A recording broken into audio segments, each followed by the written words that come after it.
Ready 5 second start. भाइयों और बहनों, आज मुझे बड़ी प्रसन्नता है कि हमारे बड़े बड़े कृषि वैज्ञानिक और कृषि विशेषज्ञ अपने अनुसंधानों के सार राष्ट्रभाषा हिंदी में प्रस्तुत करने के लिए पूरे देश से यहाँ एकत्र हुए हैं। मैं तो हमेशा ही कहता रहा हूँ कि किसानों तक नई जानकारी उनकी ही भाषा में पहुँचाई जा सकती है। आपने अच्छा किया कि श्री गणेश राष्ट्रभाषा हिंदी से किया। मैं तो चाहूँगा कि सभी भारतीय भाषाओं में राष्ट्रीय कृषि सम्मेलन आयोजित किए जाएं, ताकि सभी क्षेत्रों के किसानों को पता चले कि उनके लिए इस देश के कृषि वैज्ञानिक कितनी मेहनत से नई नई किस्में और तकनीकें निकाल रहे हैं। अब से 3 दिन बाद हम नए वर्ष में प्रवेश करेंगे।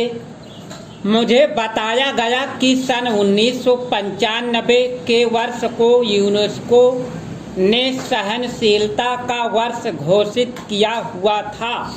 शायद भारत में इसके बारे में ज़्यादा चहल पहल या चर्चा नहीं हुई, क्योंकि भारत देश और भारतीय लोग तो है ही सहनशील। इसमें भी सबसे ज़्यादा सहनशील है किसान।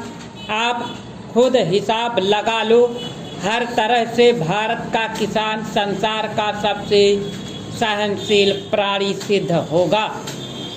आजकल जाड़ा जोरों से पड़ना शुरू हो गया है, फिर भी उत्तर भारत का किसान शीतलहर की परवाह किए बिना आधी रात को उठकर अपने गेहूं के खेत में पानी लगा रहा है, क्योंकि बिजली कुछ घंटों के लिए आती है।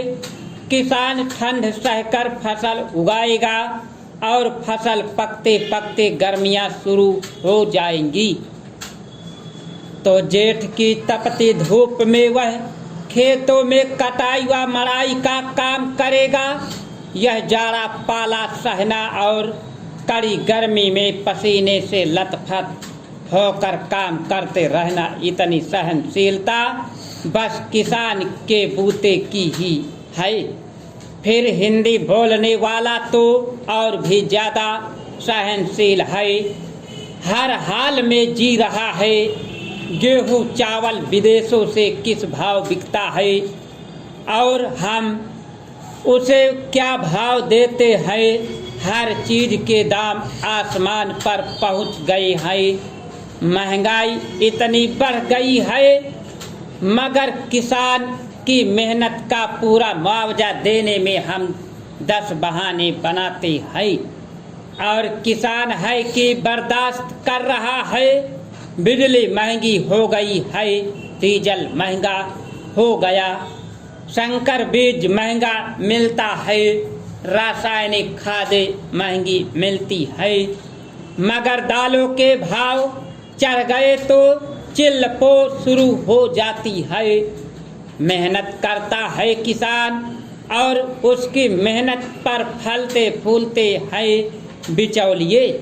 मंडी के दलाल, आलू के चिप्स बनाने वाले व्यापारी, उसकी फसलों का तेल निकालने वाले व्यवसायी, ये सारी बातें सहते हैं हमारे किसान भाई।